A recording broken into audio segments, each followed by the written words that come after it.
Hi guys, welcome back to my channel. Thank you so much for tuning in. I have a special guest today who is going to be discussing her path to business school. I get a ton of questions about my sisters and what they do, and I figured I finally will share with you all of their amazing accomplishments and experiences. Hopefully it could be of benefit to you. So without further ado, my beautiful baby sister, Nora. Hi everyone. So today I'm going to be talking about my path from undergraduate to graduate school. So I'm going to be starting graduate school next year, so this fall actually, in August. Woo! And I'll be starting a Master's of Science and MBA at Harvard Business School, combined with the Graduate School of Arts and Sciences. So this is the first year that the dual degree program is commencing, and it's specifically for biotech. But I can talk about my business school experience, which I think would be more relevant to you. And I actually have a very unique experience because I didn't apply last year. I actually applied 2.5 years ago. So I graduated from Cornell University, and in my senior year, and I was a bio major, disclaimer. So people are usually surprised why I was a bio major that wanted to go to business school. Basically, we were all trying to push her to go into the medical field because, as you know, I'm in the medical field. My middle sister, Sad, is in the medical field. So we were really trying to push Nora to go into the medical field, and you were pre-med for a while until you were not.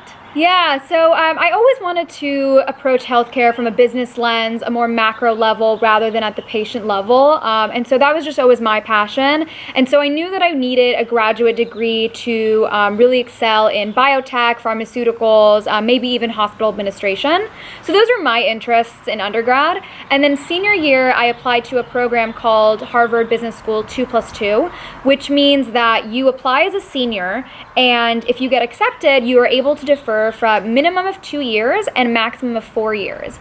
And in between those 2 to 4 years, you would be working, getting real work experience before you go to business school. And traditionally, most business programs want you to work before you apply to business school. So this is the best of both worlds, right? Because you're still getting to work and you're getting that experience, but you also have a guaranteed admission to an amazing, amazing, amazing business school. So that's honestly like the greatest deal ever. Do other schools do this? So Stanford Graduate School of Business doesn't have a specific deferral program, but you are able to defer your acceptance for, I believe, 2 years as well. I don't know of other programs. For me, I was really only focused on Harvard Business School. I just found that the mission really aligned well with my goals and interests, so that was the school that I was targeting. And it really was, a really great kind of like card to play in my back pocket. It allowed me some flexibility in the 2 years that I was working. Most people did recommend that I would defer for a third year. Actually, Rola recommended that I defer for another year, but I'm a bit stubborn, and I really just wanted to go to business school early. I wanted to get the most that I could so that I could kind of just fast track my career. So that's why I chose to go at a pretty young age. The average age, I believe, is around 27, I believe. Yeah. So in this video, I really want to talk about the 3 things that I thought were useful for me to get into business school and maybe could be helpful for you. And just remember, I always put this disclaimer out there. This is based on our personal experiences. We're not professional advisors or counselors, and everybody has their own path to get to the same end point. And so make sure that you do your due diligence, you do a ton of research. Nuda is my #1 mentor when it comes to really, really researching programs. I don't know anyone in my life that researches as much as she does and really does her due diligence before approaching a specific program or a specific internship or work experience. So you really have to do your due diligence, making sure that you research the different programs that fit for you. So this is just really based on her experience that I wanted to share with you guys. Yeah, absolutely. So speaking of due diligence, my #1 tip and advice is to really do your diligence on the school you're applying to and apply their mission to your story. So I know this sounds a little bit trite, but for example, Harvard Business School's mission is all about changing the world, which sounds a little bit cheesy, but it really is all about changing the world. And on their website, in their mission statements, in their values, you can see that permeate throughout the page. And so so, when I was writing my essay, when I was talking about my story, I made sure to incorporate those elements. And that's actually not a universal mission. There are some other graduate schools, other business schools that's not their mission. Their mission is slightly different. So you really want to make sure you're tailoring your essays to that specific mission.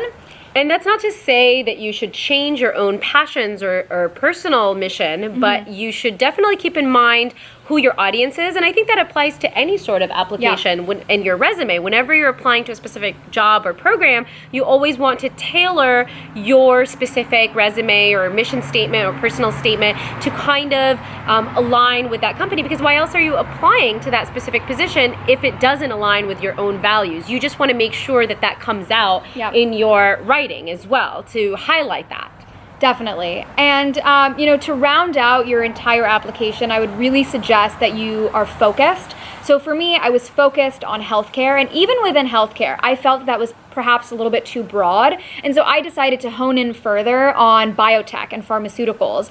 And so really my work experience was in biotech, pharmaceuticals, and I definitely made sure to highlight the biotech classes that I took in undergrad.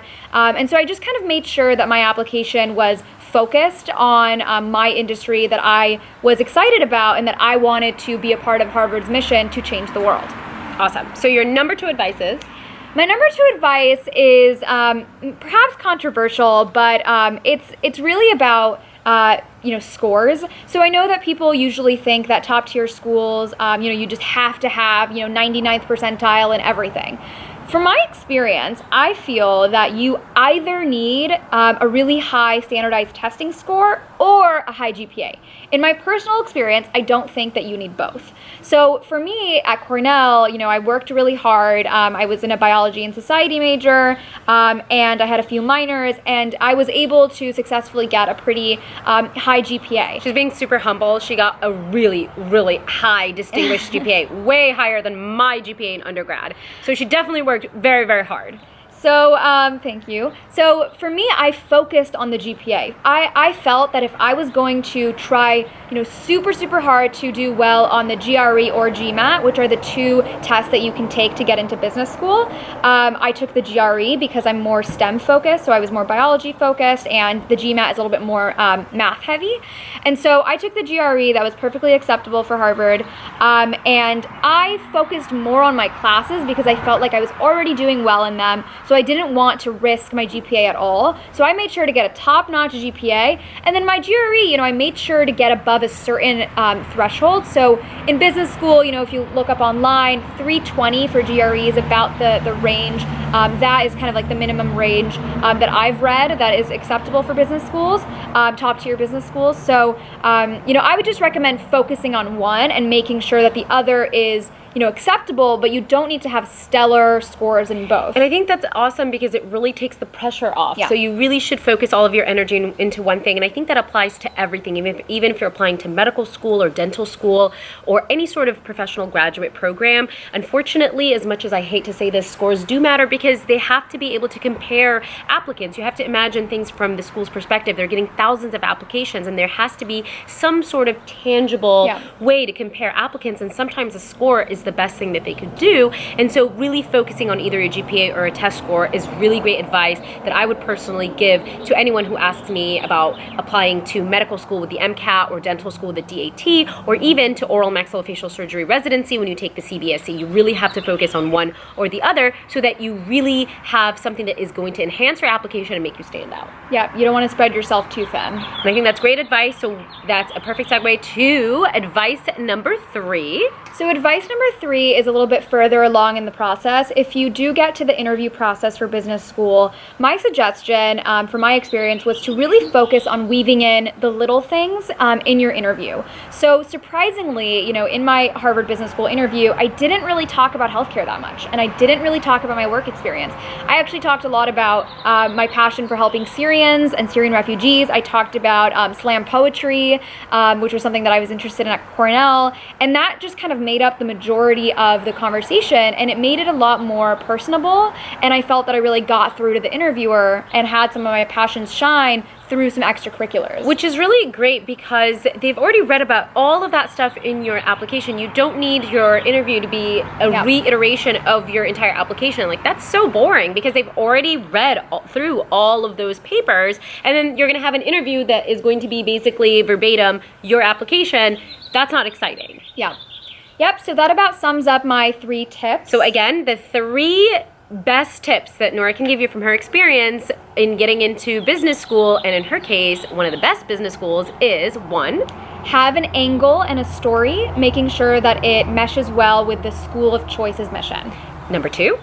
Focus on either a GRE or GMAT or a GPA.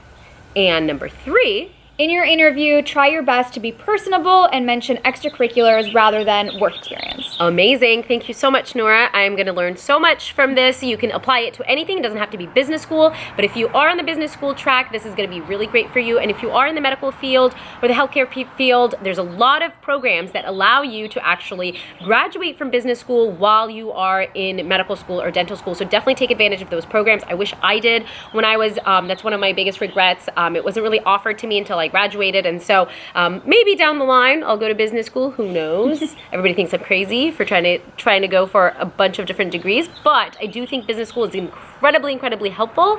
And so if you're interested in business school, definitely look into your program and see if that is something that could be incorporated into your future. Thank you so much for tuning in, you guys. I just like always, make sure you subscribe, like this video, comment below, and we'll try to get to your questions. And for daily updates, follow me on Instagram at 15blades. Thanks for tuning in. I'll see you next time. Bye.